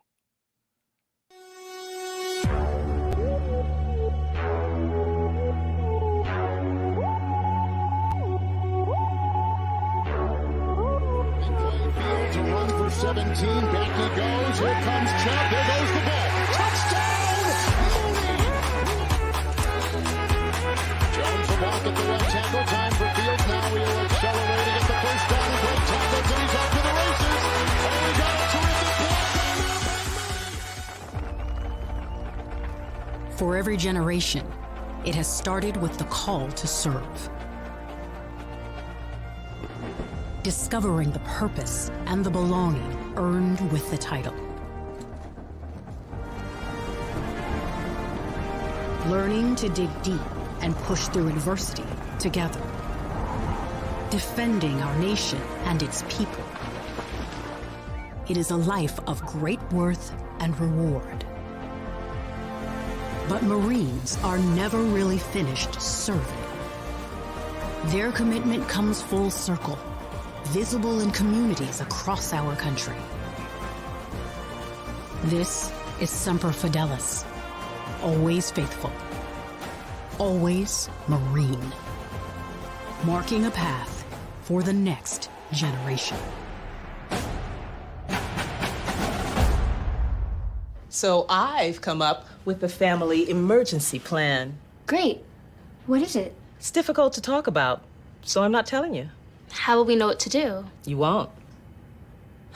I'm so glad I won't have to remember anything. And me too. Thanks for this, sweetie. Talk to your kids about who to call, where to meet, what to pack. Search Ready Kids at nyc.gov or call 311. This year, my mom got me the perfect bag for back to school. These colorful binders help me stay organized. These headphones are just what I need for studying. These new sneakers are just what I need for the new year. This jacket is a real must-have. My parents got me the skateboard I wanted. It's pretty cool. These scissors really come in handy in art class. These colored pencils, too. These new socks, they can be a real lifesaver.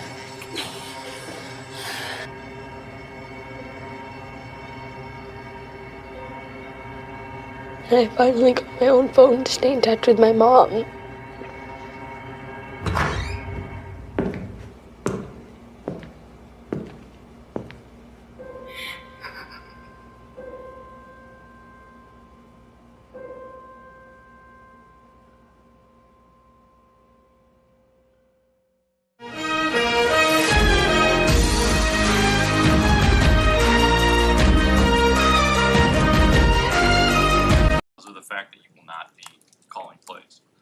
Yeah, my focus was on what the job is and as opposed to what it isn't.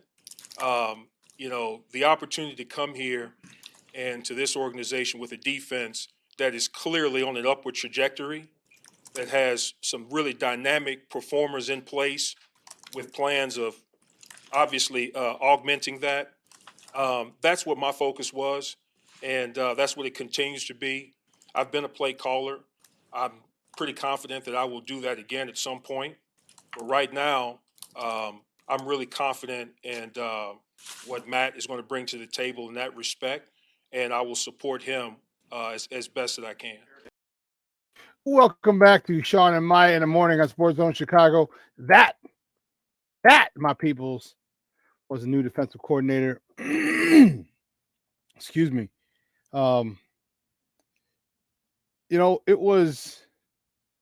It's interesting, and it's funny. I mean, it's a valid question, I guess. When people ask, well, how, are you okay? Because you're not going to be calling plays. He's like, yeah, well, I look at the stuff that I get to do.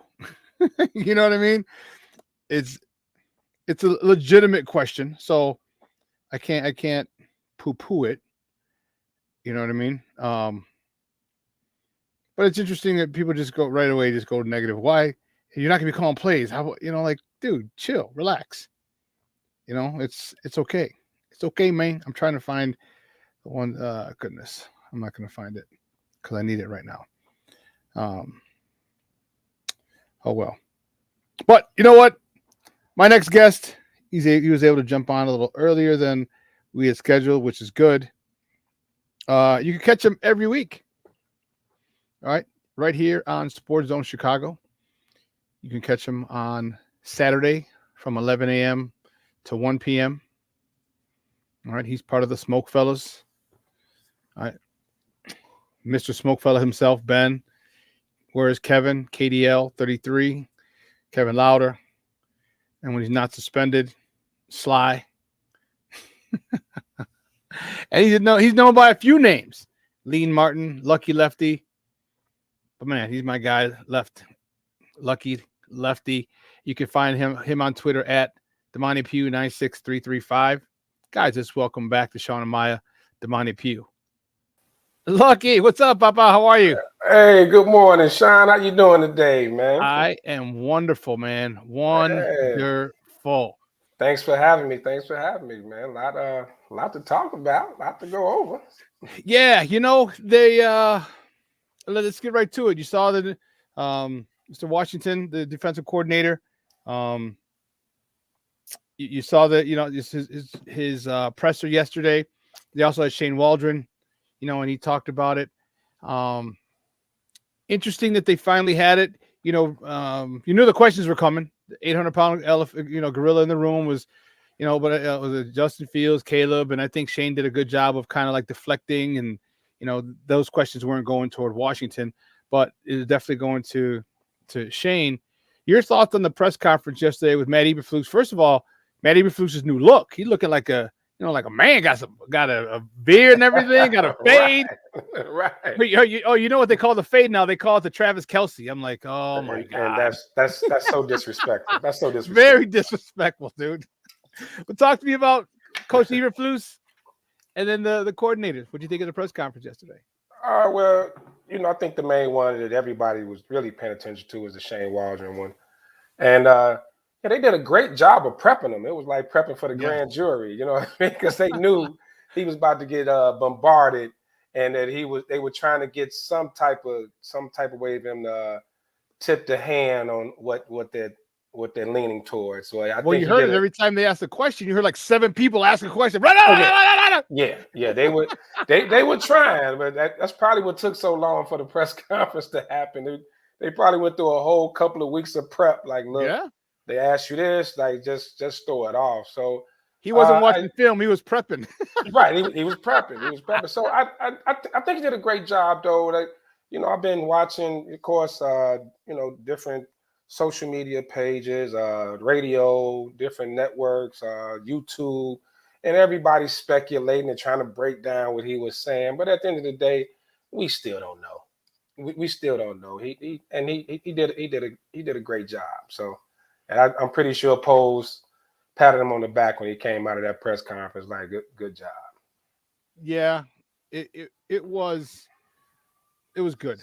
I was really happy with it. I think it's a great job. I'm telling you, Ryan Poles is definitely running he is showing you, he is exercising, he's running a master's class on how to be a general manager. Yes. There's nothing out there. All right. Everything is speculation from everybody. No, you haven't heard my sources say, or what are they saying? Or other people that I talk to say, no, nobody knows. Because they'll say, yeah, my speculation after talking to a lot of people, here's what I think. There's not in it, and it's crazy, because everybody knows I'm pro Justin. I just think shit matters. All right. It's definitely the whole thing. And I truly believe that there's something different's going to happen. I think a lot of people are going to be mad. A lot of people are going to be mad if once that first overall pick gets traded. Man, oh man, people are not going to be happy. Let's take a listen to Shane Waldron, because people are talking about this particular part of his presser. What do you find intriguing about the current situation that the Bears quarterback situation is in right now? Yeah, I think, when you look at it from either lens right now, obviously it's a unique spot in the draft to have the first overall pick, the 9th overall pick, just from an organization in general. It's not going to happen too often. And again, every year is so individually based. This is that year. And then also a group of players that are already in place on offense, including the quarterback, that played at a high level and have displayed, the ability to win football games and make plays. So I think the combination of those two things were really intriguing. Then, so he threw it. He's like, including the quarterback, core guys who've been here. Your thoughts?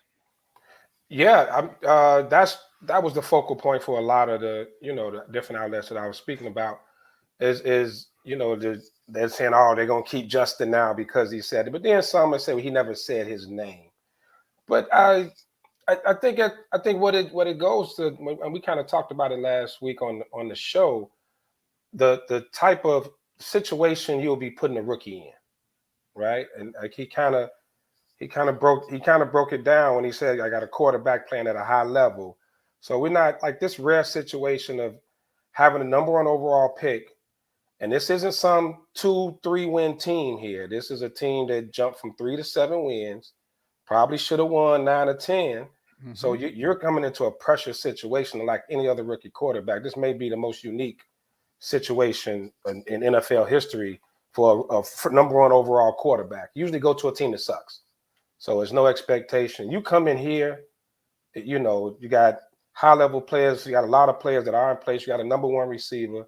I know we want Marvin Harrison Jr., but DJ Moore is a legit number 1 receiver. I don't care what no one says. Hands down. No one got jack spit to say about that. Yeah, Cole Kmet is up and coming. He had a breakout year. So you're pretty solid. Run game is solid. So it's not, and the line from what everybody else is, from the narrative is always splitting the Bears offensive line is terrible. I disagree with that totally. Yeah, you could definitely use an upgraded center, but I like the tackle situation, even the interior when Tevin Jenkins is healthy, of course. and Nate Davis finally got rolling after a slow start with his personal matters. So I think that there's a lot of things in place, and I think that's what Shane Waldron was leaning towards, when he was speaking. So which made it intriguing because everybody wants to know why'd you take this job, thinking that Matt Eberflus is a lame duck coach. This may be his last year if things don't work, and of course that usually means the coordinators are cleared out as well. Yep. So I think that's what I think he spoke on, the confidence he has, in what's in place now and in what, Poles maybe has planned or coming down the pipeline. So, but he left it open to where either way, you know what I mean? So, Yeah. So that was I think he did a good job. You give a little bit of praise, but not too much. He spoke well. So I think he did a great job with that. Yeah, I was a little annoyed yesterday when the first question. I don't know if it was. I think it was Jason Leisure. I'm telling you, I'm gonna get blackballed. They ain't gonna like me in that press room. And I don't give a shit. You know what I mean? I don't, like R. Kelly said, "What you eat don't make me shit." So I ain't worried about. You know what I mean? But everything's so negative. The first question was that, you've been here short, a couple of weeks now. Blah blah blah blah. Have you watched anything on Caleb? Like, why would you watch the on Caleb? Why not watch? See that assumption already that we're taking Caleb Williams and we're not keeping Justin is a thing that bothers me, because that is an option. But other people are saying it's a foregone conclusion. And I've told people, I said they have to trade Justin now. I said, because otherwise I'm gonna be the most hated man in the Chicagoland area, because I'm gonna be the biggest jagoff that you've fucking seen. I'm gonna be the worst. As much as this little Caleb have talked shit, have disrespected Justin. All right, he's still the quarterback of the team that you supposedly like, that you follow, and you're talking shit about this guy, and it's bothersome to me. That really bugs me, and I can't wait, because I truly have a feeling they understand what's happening, what's going to happen. Obviously, they're just keeping it in. The latest person that kind of annoyed the hell out of me was, talk to me. We're gonna play 2 clips. We're gonna play Justin's clip when he was with the St. Brown brothers, when he finally admitted why he stopped following the Bears. And we're going to play a clip from David Kaplan, who was, I just thought was really out of line. He been driving me crazy lately. Yeah, come on with it. Yeah. He's been driving me nuts. Let's play this. All right. Where's that? There you go. Why do people take social media so serious? Like, but like, why you unfollow the Bears? This and that. Like, I still mess with the Bears. This and that. I'm just trying to take a little break. I unfollow the Bears and the NFL, bro. I'm not just trying to have football on my timeline. Every Bears post, it's either let's see who you follow. It's Nah, either let's see who you follow. It's either draft Caleb. So it's like, bro, man, I'm tired of hearing the talk. Of course, I want to stay. To be honest, bro, I'll be trying to with all the talk, it's hard to, I guess kind of just be in one place, but I can't see myself playing in another place. But I feel like the biggest thing with all this going on right now, I just want it to be over. All right. So he just wants it to be over. And I get it. You know what? You're tired of the nonsense. You're tired of the, of speculation, Caleb Justin, Justin's a bomb. Justin's this, Justin sucks, Justin, man. And then we get this.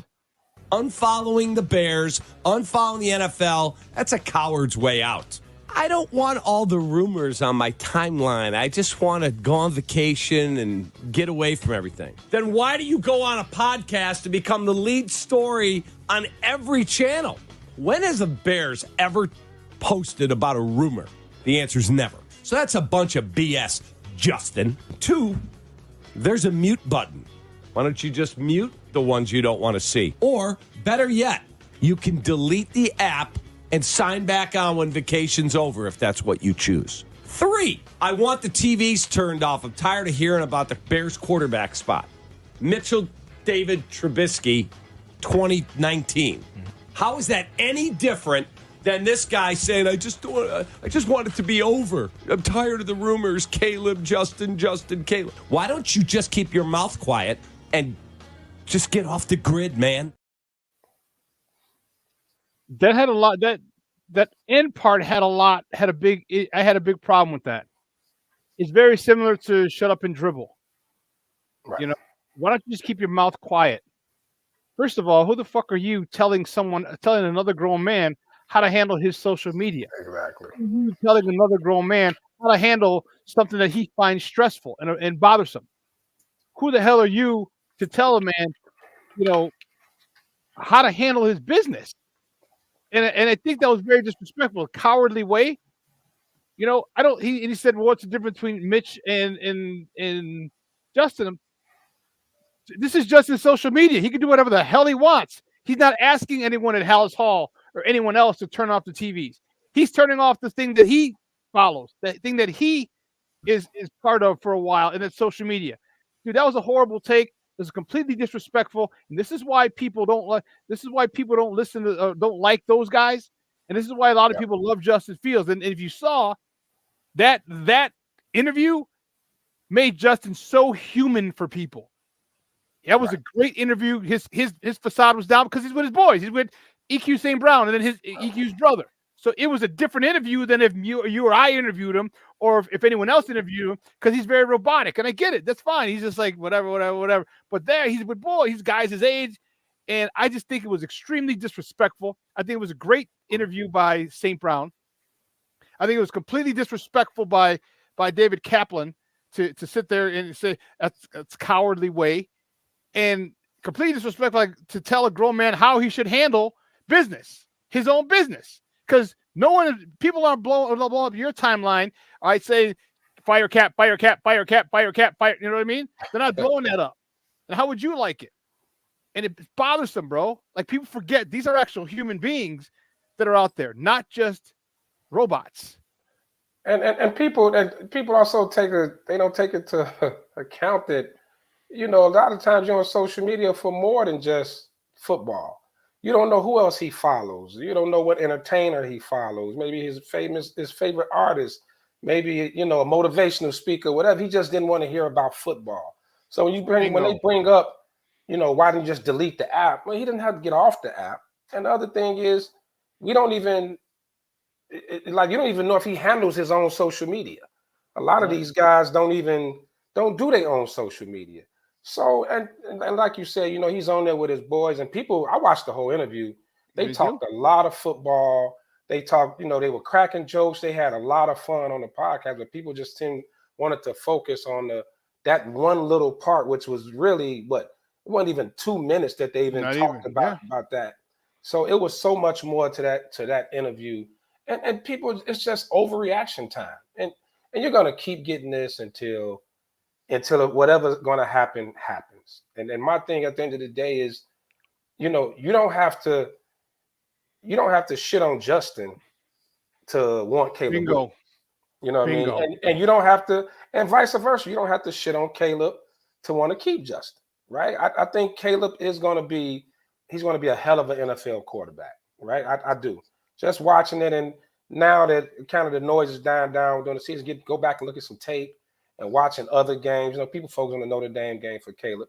Hey, Caleb's a monster, man. He's a monster. But it's not. That doesn't mean Justin is trash, by any means. Mm-hmm. So it's that whole it's damn near that LeBron Mike Jordan debate. Like, I got to shit on one to big up the other one, and you don't, and you really don't. And I think that's why Justin has been careful of what platforms he's going on. He's probably been asked to be on plenty. He's probably been asked to be on plenty of other platforms. So he was careful. So he went on with his guys when he was comfortable, and he was just able to just have a little fun and get away from it. I thought it was a great interview. I wish they would bring up other parts of the interview. Even the crack about Detroit plays a little dirty and him. And he talked about the number 34. What's his name? With the linebacker. Hair. The linebacker. He's dirty. He gives you that extra stuff. You know what I mean? Yeah, it was really a fun interview. I mean, people act like he went on Club Shay Shay and did a Cat Williams. It's not that. It's not that. Like you said, we take the human side out of it. These guys are human beings. They want to break from it. Who wants to constantly hear about their name? And either, especially when people are talking crazy and the Dave Kaplans and all that, and he's always been an over the top dude anyway. It's just how he is. When he gets his mind set on one thing, he doesn't he has tunnel vision. He doesn't see it from any other perspective. And he's one of these guys that because he says it loud, they think it makes him right, which is idiotic. So yeah, he can go to hell. Ain't nobody thinking about David Kaplan. It was very disrespectful to call a man a coward. Yeah. That's one of the most disrespectful things you can call anybody is a coward. So come on now. And see, he's lucky like he's in the media because like you do that, like that's some on-site stuff. You know what I mean? Like you know what I mean? Like who you talking and calling the coward? You know what I'm saying? Like on-site is like you can stole off of. You know what I mean? Like come on. That's to hit you in the mouth. Statement. Yeah. Coward. You come at me and my manhood, call me a coward because I don't want to hear people like you. Exactly. You know, and he's like, when have the Bears ever done, have done that?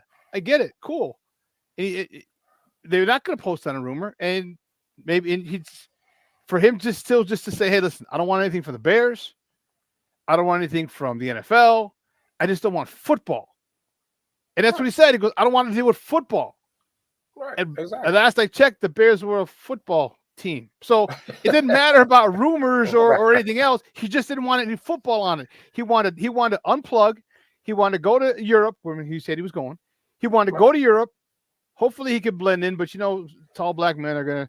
He's tall enough. They might think he might think he plays basketball, but then someone will know that he's Justin Fields. But be a tourist, be a normal person. You know what I mean? And some people who've never had that type of celebrity don't get it. Let me tell you, bro, when I was in Italy, and I believe me, I'm nowhere near as famous as Justin Fields is here. I was really well known in Italy when I played out there, but it was nowhere near this. Man, sometimes I just wanted to get away, bro. Want to get away? Like, bing! Like, bro, I would go. The thing that I would do is every Thursday they had American movies. The movies that were out here in the States, they had at a movie theater there. Bro, I would go there just to get away. Like I couldn't go when I went to eat. If I went to a bar to get a drink, they wouldn't let me pay. Oh, Americano paghi. Now that was cool. Don't get me wrong. They saved me money. But they wanted my autograph and this and this. Can we have a drink? And it's like, dude, I just want to go and chill. I'm a young kid. I'm 23 years old. Like, let me chill. You know what I mean? 23. And it's annoying at times. It was annoying at times. So I get what Justin's feeling. And that was just, you know what I mean? I'm nowhere near had that type of notoriety. But I get what he's talking about. And you just want to say, hey, listen, I want to unplug, decompress. And the other thing too, Shawn, is this is the biggest story in sports right now. Yep. Every morning, every ESPN get up, every Colin Cowherd, every Skip Bayless, it comes up on every platform. Great trade locations for Justin. Oh my goodness. And I think anybody, like you say, the human side of it, anybody would you just need a break, especially when it's no solution or there's no answer coming up anytime soon. Yeah, exactly. And all the speculation, it'll drive anybody crazy. And he may not really know, because at the end of the day, we don't know what Poles and his staff is really thinking. They may not be telling Justin's agent what's going on. They don't want any leaks.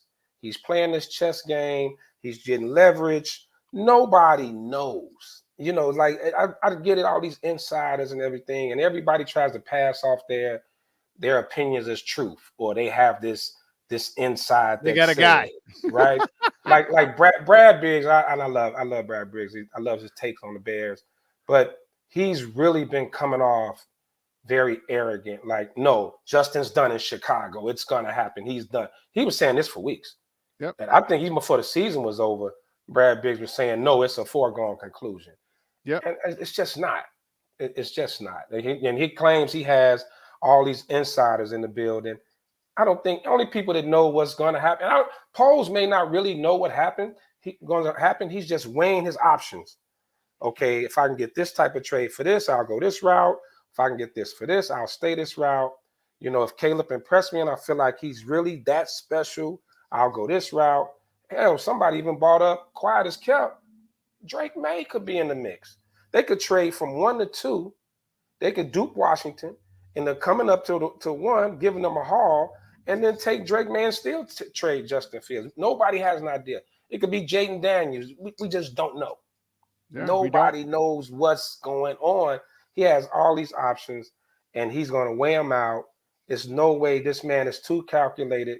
He's not going to make a decision. He's going to do what's best to make this the best team, not just about making the fans happy. Like he wants to win. He's going to keep building this winner. So, like I said, Justin, I don't blame him.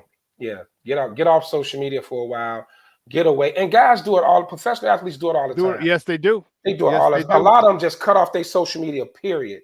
After the season is over, just so they can get some downtime, spend some family time, just not be bothered with it at all. But with this being the biggest story in sports, it's everything. Every move you make is just gonna be, looked at funny. He took his Bears picture down. That means they told him they're trading him. Every little thing you do, Yeah, and that was the funny thing is like he didn't take him out of the bio, like Chicago Bears quarterback on IG. He still followed him on Twitter, and everyone's like, that means he's traded. When was it? Every time, and people jump and they make such affirmative statements. Well, he took it off. That means he's traded. No, it doesn't. No, it doesn't. Okay, you see this happen plenty of times. Guys have taken it down and they've gotten traded. Other guys have taken it down and then put it back up and they haven't been traded. It's happened, but it depends on what narrative you want to follow. If you're one of the little Caleb cult people, then you're going to say, "Oh, he's traded. It's a given." It's not, and I'm telling you, bro, it's going to be interesting. Like I'm not going to be nice. Like people are shoving this narrative down our throat. All right, and they're not even the possibility of him staying. And I'm like, there is a possibility. And I'm telling you, there could be a lot of people who don't like me in that press box. And you know what? I don't care. Oh yeah, I don't care because I'm gonna talk a lot of shit to a lot of people. Like, yeah, well, glad your sources came through. And you also got to look at if you do decide to go this rookie route with this rookie quarterback, the position you putting this rookie in, big time. It's crazy, man. First and foremost, you're replacing a very popular guy in the locker room, a leader. Think about it. Who was the leader on the offensive side of the ball for the Chicago Bears? Leader of the team. Yeah, not just the offense, the team. Exactly. He's very popular in that locker room. So you got to replace that. You got to step into a leadership role, like a big-time leadership role with high expectations. Fan base, you got a heavy Justin Fields fan base. Everything you do is going to be scrutinized. And the one thing nobody is even talking about is C.J. Stroud has raised the bar for rookie quarterbacks. You better come in here balling. You better come in balling right away because I think it's an unrealistic standard, but it just is. This is how the media is. And in a big market like Chicago with heavy media, you're gonna put this young rookie in a tight spot. So in the interview process, you better really drill him to make sure he can handle everything that's gonna come down. Because like we say, pressure bursts pipes. Burst pipes. Yeah, it does. Just get in there. This guy get in here and what my Keanu Reeves said in Replacements. You get in that quicksand and you can't get out. It get a little scary, right? You get in that quicksand, you start panicking, and this thing could get away from real fast. So I think people need to be careful with that. Me and Angry Man argued all the time and KDL about, do the Bears need a quarterback? Because their thing is, you can't have the number one pick 2 years in a row and not take a quarterback. I just totally disagree. It wasn't like the Bears earned that number one spot because they were horrible. Carolina was terrible. They got the pick. This is what they visioned when they made the trade. That Carolina with this rookie quarterback is going to be bad, and we're going to be in a position to have 2 top 10 picks, which they are. So it's and that's the thing is when people say, this is why I'd love to debate like Danny Parkins or any other person who's a Caleb cult member. They're like, well, you can't do that. I'm like, well, why not? You are gifted. Like, you're gifted this. You can't pass up the quarterback. I'm like, no, you're gifted this. How can you pass up 3 or 4 immediate starters, first and second rounders? How can you pass that up? Because you know what? Caleb Williams isn't rushing the passer. Caleb Williams isn't blocking 3 techs. Caleb Williams isn't blocking the defensive ends on the backside, on the blind side. He's not doing that. So we need people Caleb Williams isn't picking the ball off as a free safety. We need those areas filled.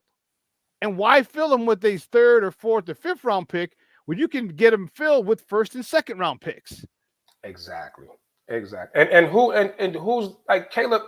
It's been even everybody who's making these draft lists. No one is saying Caleb Williams is the best player in the draft. He's the best quarterback in a lot of their opinions in the draft. But no one is saying, most are saying it's Marvin Harrison Jr. flat out. Yep. He's the best player in the draft, right?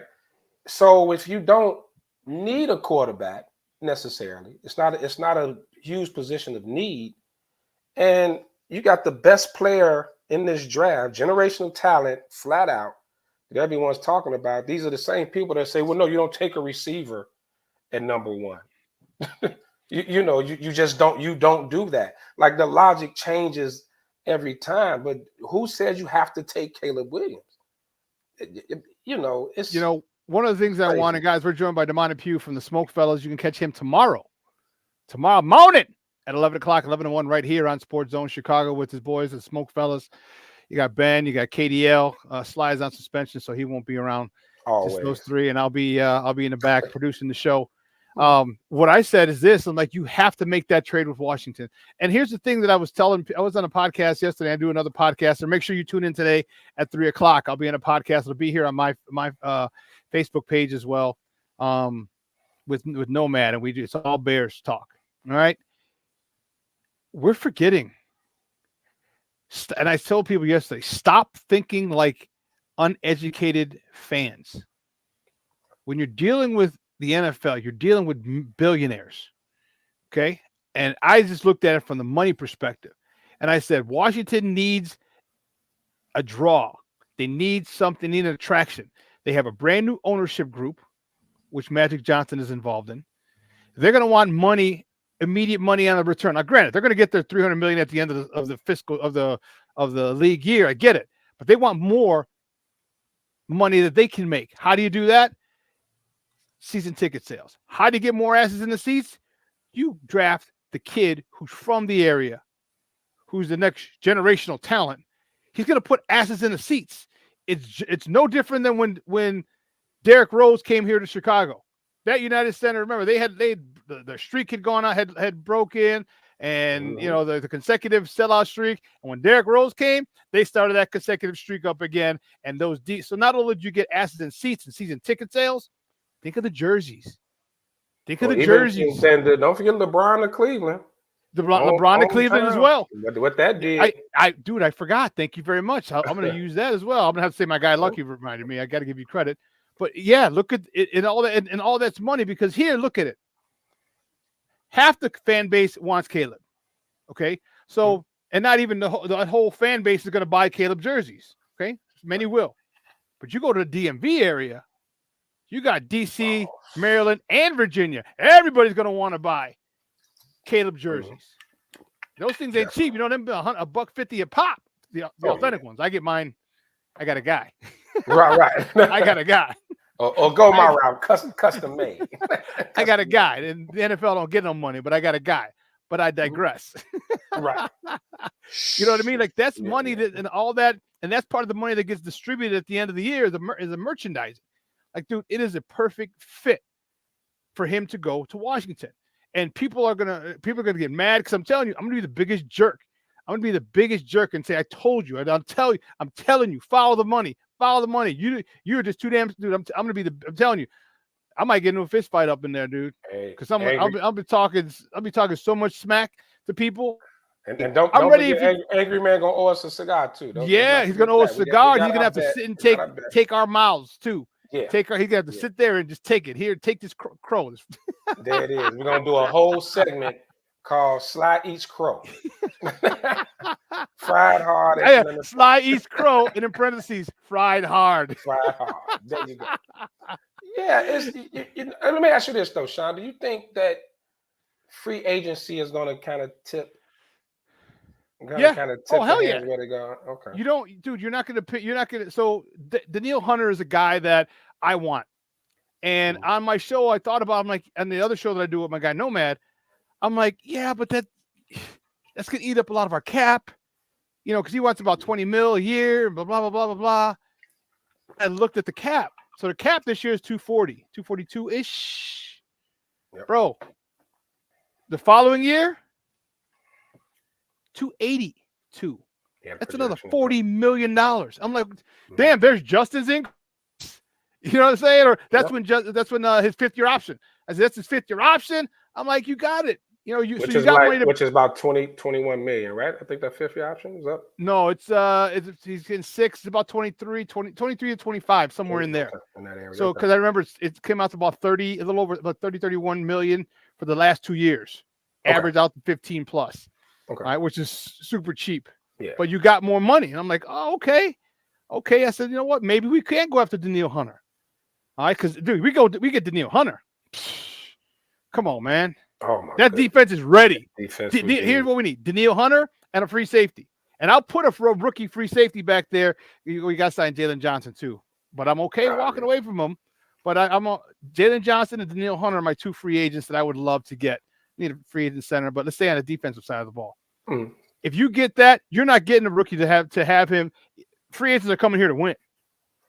They're coming here to win. Here to sit and wait for a rookie to develop. Exactly. I agree. I was thinking that, and I was just going over the free agent list. I was like, okay, and people, Chris Jones and all these guys, if they spend, because Poles has been very calculated in his spending. Yes, he has. His first 2 years, very calculated, and never wanting to be in a position where like Minnesota's in, and these other teams will have to get rid of, have to lose players because they cap is just completely cap casualties. Yep. Yeah, so he's been very calculated with that. So I think for me, I'm looking at it if he gets a little wild with the spending, he's probably leaning towards going with the rookie because you got the 4 or 5 years of the rookie deal that you could play with. If he stays the status quo, which he's done in 2 years, then I think that's in favor of Justin, because you're still keeping that, still keeping him in good cap space. You'll be able to fit Justin's cap even when it's time to give him the big money, which some are projecting to be 50 million or whatever. By then, you're still not going to be in a position where, you got to lose a bunch of guys and your team ends up going backwards, which Seattle with Russell Wilson. So they paid Russ. Look how many guys you have to get rid of, and that team that never bounced back from that. But you know what? Here's what I'm thinking, and here's the thing that people are saying: Justin's guaranteed $40 million. No, he's not. Right, not at all. No, he's not. Because what the Bears did by screwing him over, okay, is they can I don't want to say lowball him, but they can give an offer that's not as high. Like I said 30 to 35 mil is where Justin will probably get. And I was like, no, it starts at 40, it starts at 50. I'm like, no, he's getting 30 to 35. Yeah. I'm like, and it does eat up all your cap. I said, plus the cap keeps going up every year. So once you get Justin set, okay, and if you don't, and you have and this is why I say pick up his 5th-year option, because you can negate that, or you can add, if your extension added on. When that thing goes up, you can front load Justin. Yep. You can front load that contract to the point. So for 1 year, he may be worth 50 mil because you have the room. But then guess what? Then the cap goes up the following year, and the next year he goes back down to 35, 40. That's just an extra 10 million you got because you front loaded it. You get up to the cap limit at 1 year if you want to front load Justin, and then everything else is less later. Trust me, Justin ain't gonna be mad if he gets a lot of his money up front. He ain't gonna be mad. Not at all. And people always bring up the Daniel Jones situation with the Giants. I heard Kurt Warner talk about on NFL Network about how you don't want to be in a position like the Giants. The Giants really aren't in a bad position with Daniel Jones. They can get from under him next year without a big dead cap hit. They structured that contract to where they didn't go all in. So you pay them a little money now. They just didn't go all in. So I think it was very smart. So that's another option you can do as well. Unless Justin just comes out and balls out next year, just comes out under Shane Waldron and just goes crazy. And now you got to break the bank. You got to give him what he's worth. But even at that, you think the Bears would say, "Hey, listen, that's only 1 year," but then Justin could come back and say, "Yeah, that's a year with one good year with a coordinator." If he stays a second year, yeah. Or Imagine this team winning 10, 11 games, getting into the playoffs. Well, why won't they, Lucky? Division. That's what I'm saying. Well, why not? Yeah. Dude, Exactly. they lost 3 games with epic comebacks by the other team. We just literally lost those games. And now you got the defense. Now you got a whole offseason with Montez Sweat. You're going to bring in another free agent defensive end, probably. You're most likely going to get a free agent center and draft one. I mean, that defense is going to be ready. Defense is going to be ready. Yeah. I'm expecting playoffs. I'm expecting playoffs, bro. Exactly. Which goes back to me. Talk about bringing a rookie quarterback into that situation. I don't know. I just don't know if that's. I wouldn't want to be a rookie in that situation. Not coming in like that. Like, hey, I got to come in and be an all pro out the gate. I got to take my team to 10, 11 wins. But yeah, it's no reason, especially trending up. You went from 3 wins to 7 wins. You want to continue to trend upwards. We saw, they were better in a lot of places. I was okay with them keeping Eberflus. Some people thought they should have fired him. Me too. I was definitely okay. And it's, what he did with that, turning that defense around and getting them, into the top half of the league was impressive. Well, let's talk about what Ryan Poles did with the staff. All right, so we got Shane Waldron, but we also got the Kerry Joseph, the quarterback coach. Mm-hmm. Okay, who's probably tied with Waldron. Okay, but then they also got Thomas Brown. He interviewed for the offensive coordinator position with the Bears, and he didn't get it. Went to Waldron, but he's the passing game coordinator. So now you talked about Justin balling out. Now, mind you, here's the thing: and here's another thing that really bothers me when people don't understand. Like this is still a West Coast offense. There's a version of it. There's not a lot changing. Justin and the whole offense doesn't have to learn a new system. They're not learning a new system, new terminology. No, they're not learning that. So the transition should be smooth, and it's smooth down the road. Because if Justin balls out, say Justin just appease me. Say Justin gets 35 to 4,000 yards. All right, Shane Waldron's gone. He's got a head coaching gig somewhere. Right. Exactly. He'll probably take his quarterback coach too. But you know who we got? Thomas Brown, the passing coordinator who could step right in, and there's your consistency.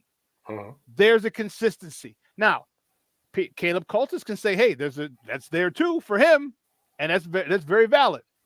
But I just don't think that you're going to put a rookie into a situation where you're expected them to double-digit wins and get to the playoffs and vie for the division crown. I don't think they're going to do that. And here's another thing, Luck. I'll hold off on that. We still got like 6 minutes. And then on the defensive side of the ball, Coach Washington, the D-line coach, D coordinator, who's not calling plays. Right. You can have him come over, get acclimated, focus solely on that D-line, help with the game plan, help with everything. And then next year, or maybe even by the end of the year, Eberflus say, "Okay, guy, you got it." It's not like you haven't been a play caller before. You have. Yeah. You have been a D coordinator. Yeah. So now Eberflus can be that CEO guy. He's got the offense that he originally wanted to be. Yeah. Yeah. He got the offensive side taken. Even if the guy leaves, he got the guy right behind him on the staff. Yep. You got a defensive guy who's well respected, who's really, really noted for building pass rushes. He's a developer. Yeah, getting a defensive lineman and rushing and getting to the quarterback with 4 people who can also be a D coordinator. It's working out really, really well in my eyes. And I think you just don't put that in the hands of a rookie, bro. You just the one thing I did notice the big change with this especially on the offensive side of the ball compared to when Eberflus was first hired.